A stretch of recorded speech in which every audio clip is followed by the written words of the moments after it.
আমার স্বামী বরাবর বলে এসেছেন স্ত্রী পুরুষের সমান অধিকার, তাই তাদের প্রেমের সম্বন্ধও সমান।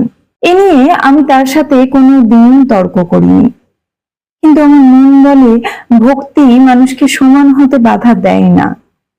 ভক্তি মানুষকে উপরের দিকে তুলে সমান করতে চাই, তাই সমান হতে থাকবার আনন্দ বরাবর পাওয়া যায়।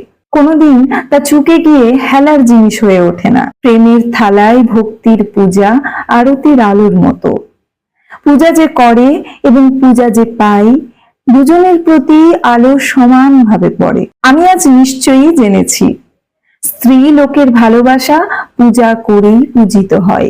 আমাদের ভালোবাসার প্রদীপ যখন জ্বলে, তখন তার শিখা কেবলই উপরের দিকে ওঠে এবং তলায় যা পড়ে থাকে তা প্রদীপের পোড়া তেল। আপনারা এক্ষুনি যে অংশটি শুনলেন সেটি ঘরে বাইরে উপন্যাস থেকে নেওয়া হয়েছে। ঘরে বাইরে উপন্যাসটি রবীন্দ্রনাথ ঠাকুরের লেখা এবং রবীন্দ্রনাথ ঠাকুরের চলিত ভাষায় লেখা এটি প্রথম উপন্যাস।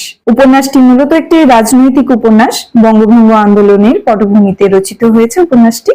এই উপন্যাসে জাতি প্রেম, স্বদেশিকতার সমালোচনা এবং নারী পুরুষের যে সম্পর্ক তাকে কিভাবে সমাজ ও প্রথা দ্বারা নিয়ন্ত্রিত করা হতো, মূলত দুটি চরিত্রের মধ্যে আকর্ষণ বিকর্ষণের যে বিশ্লেষণ, তাই নিয়ে এই উপন্যাসটি। আপনারা ঘরে বাইরে উপন্যাসটি বই আকারে পেয়ে যাবেন, তাছাড়া পিডিএফ পেয়ে যাবেন ইন্টারনেটে।